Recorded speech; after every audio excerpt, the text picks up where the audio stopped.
நிறைந்தாயே. உன் திருநாமமே இங்கு பல கோடியே, அதில் எதை சொல்லி நான் அழைப்பேனோ.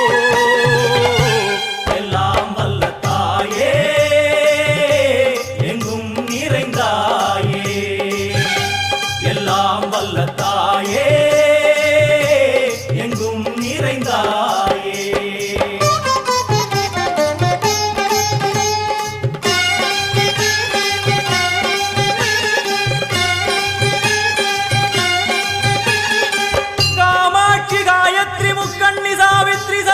कामेश्वरी, ईश्वरी, धारणी, भूरणी, भुवनेश्वरी, परमेश्वरी, जगदीश्वरी, अखिलांडे